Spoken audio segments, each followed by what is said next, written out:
जो सरकार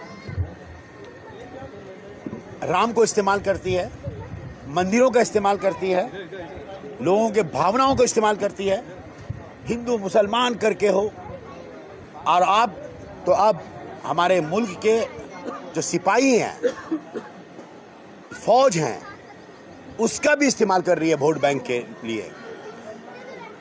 जबकि एक आंकड़े के हिसाब से 14 से लेकर 25 इन 10-11 वर्षों में सबसे ज़्यादा आतंकवादी हमले मोदी सरकार के ज़माने में हुआ है, जिसका कोई अभी तक एक रिपोर्ट भी जमा नहीं पड़ा है।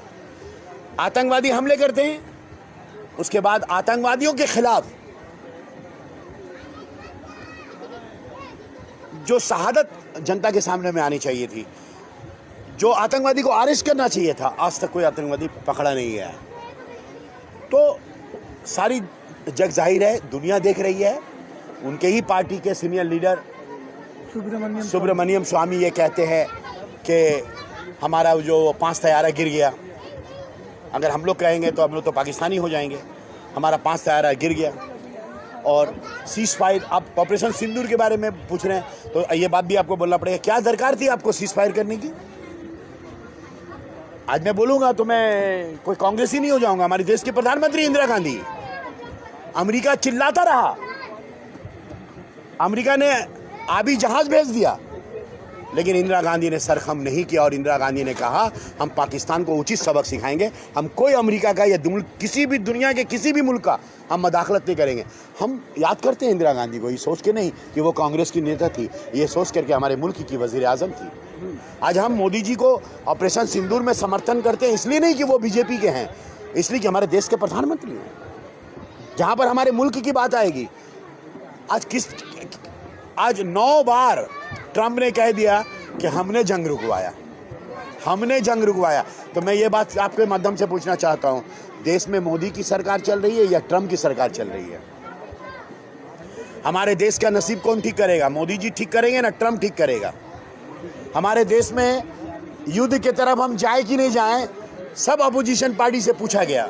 मैं एकदम वहीं पर हूँ, ऑपरेशन सिंदूर में आपने मुझे रखा, मैं उस पर आपको रोशनी डालना चाहता हूँ, उस पर रोशनी डालना चाहता हूँ। आप मुझे बताइए, जंग से पहले ऑल पार्टी मीटिंग हुई थी, जबकि Modi ji all party meeting में नहीं रहते हैं, बिहार में मीटिंग करते हैं, लेकिन ऑल पार्टी मीटिंग हुई। तमाम पार्टियों ने कहा भारत सरकार के हम साथ हैं, पाकिस्तान को उचित सबक सिखाना चाहिए, जो करना पड़ेगा करिए। ऑल पार्टी, हिंदुस्तान की तमाम अपोजिशन पार्टियां ये कहा कि हम आपके साथ हैं, आपको जो निर्णय लेना है, जो फैसला करना आप कीजिए, पाकिस्तान को उचित सबक दिखाइए। तो आप सीज फायर करने के आगे ऑल पार्टी मीटिंग बुलाए, भारत की जनता से पूछे। अगर 1971 में श्रीमती इंदिरा गांधी, मोहतरमा इंदिरा गांधी, इज्जत व मुआब इंदिरा गांधी ने अगर पाकिस्तान के 2 टुकड़े किए, तो 56 इंची का सीना रखने वाले मोदी जी चाहते, हमारे पास सब था, पूरे भारत एक था। और सबसे बड़ी बात, जिस भारत को तोड़ने की कोशिश करते हो बीजेपी हिंदू मुसलमान के नाम पर, 144 करोड़ भारतीय, हिंदू मुसलमान सिख ईसाई, देश की तमाम अपोजिशन पार्टियां सब मुत्तहद थी कि पाकिस्तान को उचित सबक सिखाओ। और हम सिखा सकते थे, हमारी ताकत है, हमारी हस्ती है, हम लड़ने मरने के लिए तैयार थे। पाकिस्तान के 3 टुकड़े हो सकते थे, क्यों नहीं हुए? किस लिए? अडानी का कारोबार बचाने के लिए, अडानी का कारोबार बचाने के लिए। मैं नहीं कह रहा हूं, ट्रंप कह रहा है, ट्रेड के लिए। मैंने ये जंग रुकवाया, मैंने ये सीज फायर करवाया ट्रेड के लिए। आज इज्जत से ज्यादा तिजारत हो गया, आज भारत की इज्जत से ज्यादा तिजारत हो गया। मोदी जी अपने दोस्तों को बचाने के लिए सीज फायर कर, ट्रंप, और हमको पता कब चला सीज फायर का? हम भारतीयों को पता कब चला है? जब ट्रंप जी ट्विटर किए हैं, उनके जरिए हमको पता चल रहा है कि भारत सीज फायर किया है। प्रधानमंत्री को भी नहीं मालूम है सीज फायर, पता नहीं मालूम है कि नहीं मालूम है, इस साजिश में वो शामिल है कि नहीं है। लेकिन मैं ये कहना चाहता हूँ, 56 इंची का सीना अब 6 इंची हो गया है। अब समझ में आ गया है कि हमारा देश का जो सरकार चल रहा है, ये ट्रंप सरकार है, ये मोदी सरकार नहीं है। 26 का बदला लेने गए थे, 56 देकर आए, 56 सिविलियंस का जान गई हमारे हिंदुस्तान में, जिसमें कई बच्चे थे, जिसमें 80% मुसलमान थे। आज तक मोदी जी खुद प्राइम मिनिस्टर होकर नहीं पहुंचे उनके घरों में और सीज फायर कर दिया। बिल्कुल बिल्कुल, यही तो दुख की बात है। वो कहीं नहीं पहुंचते हैं, वो कहीं नहीं पहुंचते हैं। पहलगाम, वो मणिपुर नहीं पहुंचे। मणिपुर में तशद्दुद का बाजार गर्म था, वो मणिपुर नहीं पहुंचे। वो पहलगाम नहीं पहुंचे, वो पुलवामा के शहीदों से नहीं मिले हैं। उनको सिर्फ वोट चाहिए। उनको भी बिहार जाना है बार बार। अब आप देख रहे हैं रोड शो। मैं नहीं कह रहा हूं, गोदी मीडिया को भी मजबूरी में कहना पड़ रहा है कि जो मीटिंग कर रहे थे तो चेयर कुर्सियां खाली थी, सब फ्लॉप हुआ है मीटिंग, फ्लॉप हुआ है रोड शो। लोग इनकी हकीकत को जान चले। मैं तो बह रहा हूं, मोदी की सरकार नहीं है। पहले तो हम लोग कहते थे अडानी और अंबानी की सरकार है। एक तो ऐड कर लीजिए, अडानी, अंबानी और ट्रम्प की सरकार है, मोदी की सरकार नहीं है। ट्रम्प के इशारों पर यह सरकार चल रही है। और मैं दूसरा उनका सवाल का जवाब देता हूं चंद मिनटों में। जो अब उन्होंने, मोदी जी ने क्या किया, वोट बैंक की राजनीति, वोट बैंक की राजनीति शुरू हो गई है। कहीं पे निगाहें, कहीं पे निशाना। अब उन्होंने तय किया, भारतीय जनता पार्टी, विशेष करके प्रधानमंत्री ने ऐलान किया, प्रधानमंत्री ने यह बात ऐलान किया। क्या ऐलान किया? कि घर घर में हम लोग सिंदूर की, उसको क्या बोलते हैं भाई, डिबिया। अच्छा, मजे की बात है, मैं यहाँ से शुरू कर रहा हूँ। बहुत सारी बातें तो आप जान रहे हो, सुन रहे हो, सोशल मीडिया में अभी सरेआम अभी सुन रहे हो। पूरा हिंदुस्तान, दिल्ली और उत्तर प्रदेश तो सुन ही रहे हो आप। मैं थोड़ी सी अलग से बात कर रहा हूँ। वो जो डिबिया है, डिबिया में मोदी जी की तस्वीर होगी। डिबिया में मोदी जी की तस्वीर होगी, उसमें सिंदूर होगा और बीजेपी के कार्यकर्ता आपके घर के दरवाजे खटखटाएंगे। ओ अम्मा, ओ दीदी, ए लीजिए मोदी का सिंदूर। सरकार किसकी है? बीजेपी की ना मोदी की? बीजेपी वाले क्या कहते हैं? मोदी सरकार। जब से मोदी जी आए हैं, आरएसएस भी इस बात से परेशान है कि ना आरएसएस सरकार है, ना बीजेपी सरकार है, मोदी सरकार है, सब कुछ मोदी। तो अब सिंदूर भी क्या है? मोदी सिंदूर। और मैं ये बात क्यों कह रहा हूं, मोदी सिंदूर? खुद मोदी जी खुद कहे, घर घर सिंदूर में भेजो और उसमें मोदी जी की तस्वीर होगी। तो आप बताइए, मोदी जी को पता है कि हमारा ये जो मुल्क है, हमारा देश, इसकी रवायत क्या है? हमारा हिंदू धर्म की संस्कृति क्या है?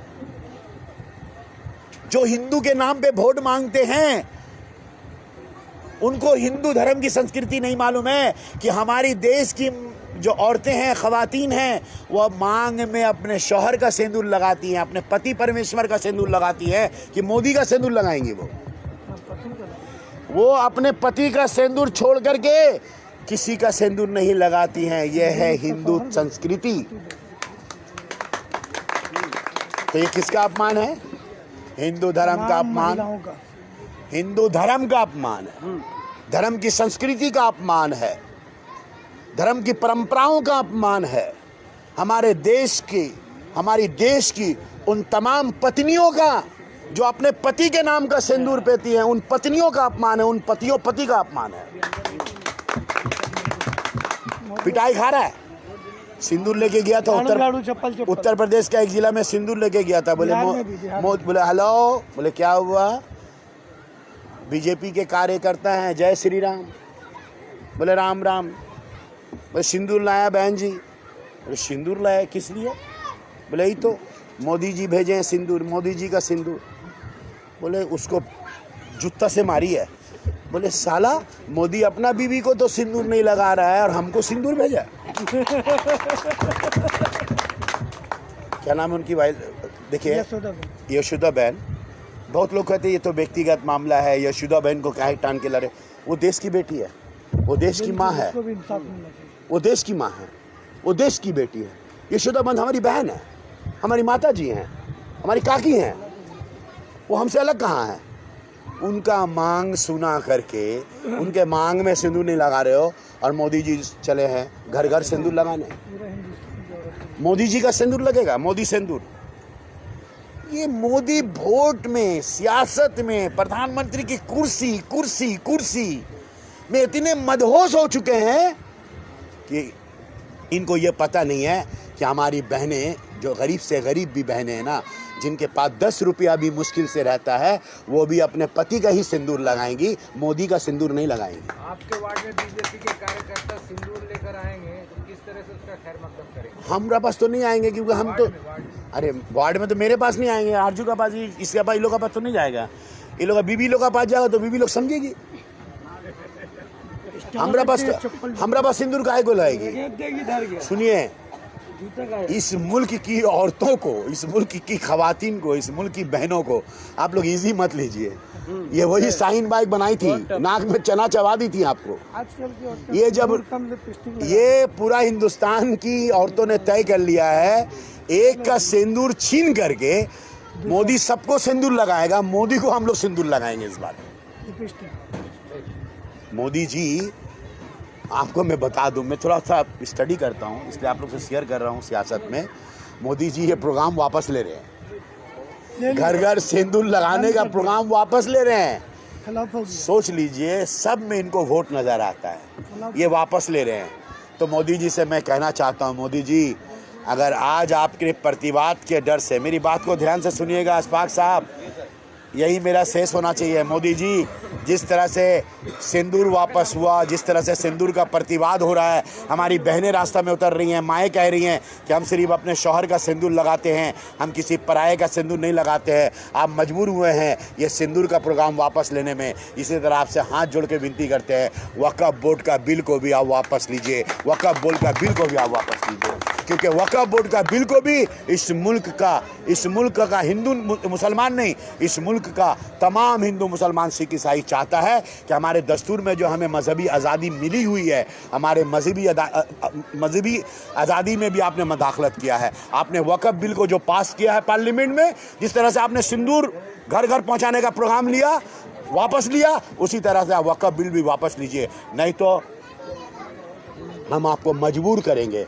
हम आपको बेबस करेंगे कि आप वक्फ बिल लेने पर मजबूर होंगे। जिस तरह से पंजाब और हरियाणा के लोगों ने आपको मजबूर किया था किसान बिल वापस लेने के लिए, आज आपने सिंदूर, ऑपरेशन सिंदूर या फिर घर घर सिंदूर आपने वापस लिया है। आपसे गुजारिश है कि आप वापस लीजिए, और आपका कमजोरी समझ में आ गया है। आप हम लोग से नहीं डरते हैं, हम हमारी देश की महिलाओं से डरते हैं। अब वक्फ बोर्ड के लिए, जैसे एनआरसी के लिए शाहीन बाग बना था, अब वक्फ बन के लिए भी अब माँ बहन को ही रास्ता में उतारना पड़ेगा। ये लोग उतरेंगी तभी मोदी जी को समझ में आएगा। जिस तरह से सिंदूर प्रोग्राम वापस लिए हैं, वक्फ प्रोग्राम भी वापस लेने का। आज हम लोग यहाँ उड़ियापाड़ा में बैठ करके हम लोग यहाँ पर कोई जश्न मनाने के लिए नहीं आए हैं। आपके ज़रिया हम लोग वक्फ बोर्ड का भी मुखालफत करते हैं, ये बिल का मुखालफत करते हैं, और साथ साथ भारत सरकार से गुजारिश करते हैं कि वक्फ बिल वापस लो, वक्फ बिल वापस लो, वक्फ बिल वापस लो, वक्फ बिल वापस लो। Welcome to K-Mall, a premium project by Kaleen Group. K-Mall is in the heart of Kolkata's electronic, garment and lifestyle hub, Khidirpur. K-Mall, which is designed as a world-class mall, is the outcome of endless effort of our experts, combined with modern superb techniques and new age design. Book now